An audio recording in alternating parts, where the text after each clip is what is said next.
Chandigarh sector 26 स्थित Mahatma Gandhi institute of public administration में आज एक प्रोग्राम आयोजित किया गया, जिसमें मुख्य अतिथि पंजाब के गवर्नर एवं चंडीगढ़ के प्रशासक श्री गुलाब चंद कटारिया रहे। ये प्रोग्राम चंडीगढ़ प्रशासन की तरफ से सिविल डिफेंस वॉलंटियर को डिजास्टर प्रिपरेशन और रिस्पांस की तैयारी करने को लेकर रहा। चंडीगढ़ के डीसी ने कहा कि चंडीगढ़ प्रशासन 6 दिवसीय ट्रेनिंग का आयोजन करेगा, जिसमें बहुत से सिविल वॉलंटियर को इमरजेंसी के समय क्या करना है उसको लेकर इन वॉलंटियर को एक दिन करके ट्रेनिंग दी जाएगी, जिसमें कभी आर्मी के साथ तो कभी एनडीआरएफ के साथ तो कभी फायर ब्रिगेड के साथ ट्रेनिंग दी जाएगी। ये कार्यक्रम के माध्यम से सिविल डिफेंस वॉलंटियर के बाद भूकंप, युद्ध या अन्य तरह के आपातकालीन समय को लेकर तैयार करना है। सिविल डिफेंस वॉलंटियर का आज ट्रेनिंग प्रोग्राम शुरू किया है।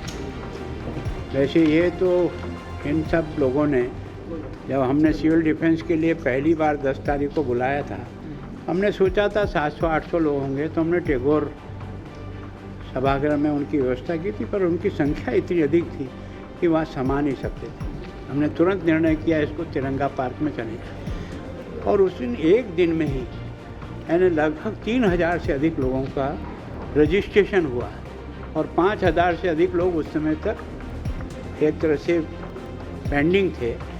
देश के प्रधानमंत्री जी ने भी उसका उल्लेख अपने मन की बात में किया। वास्तव में क्या है कि सिविल डिफेंस केवल और केवल युद्ध के समय नहीं, हर समय इनकी आवश्यकता होती है।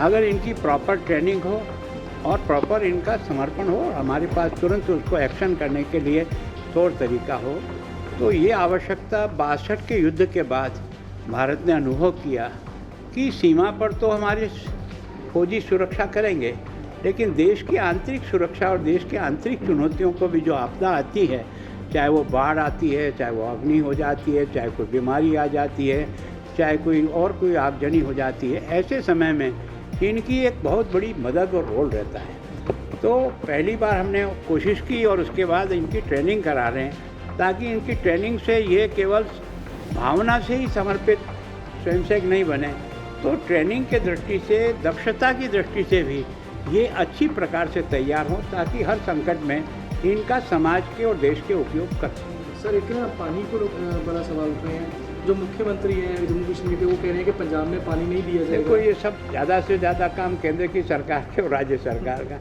मैं तो इसमें से जितना मीडिएटर का काम कर सकता हूँ वो करूँगा।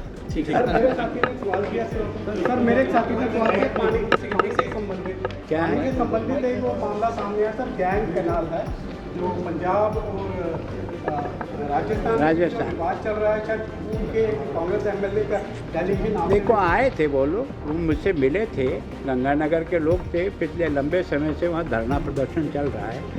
उनका कहना है कि हमको जो पानी 1800 क्यूसेक छोड़ने की बात कर रहे हैं, हमारे तक पहुँचते पहुँचते 1250 क्यूसेक रह जाता है, और इसलिए जितना पानी छोड़ा जा रहा है, जितना हमारे हिस्से का बनता है, उतना पानी अगर हमको मिलता रहे तो हमारी फसल भी बच जाएगी और लोगों के पीने के पानी। मैंने चीफ सेक्रेटरी साहब से बात की, उन्होंने कहा ये बात है कि हम तो 1800 यहाँ से क्यूसेक छोड़ रहे हैं, अब इसका बीच में कहाँ है हम पता करके राजस्थान के हिस्से का जो पानी है और आवश्यक है उसको गंगा नहर में छोड़ेंगे।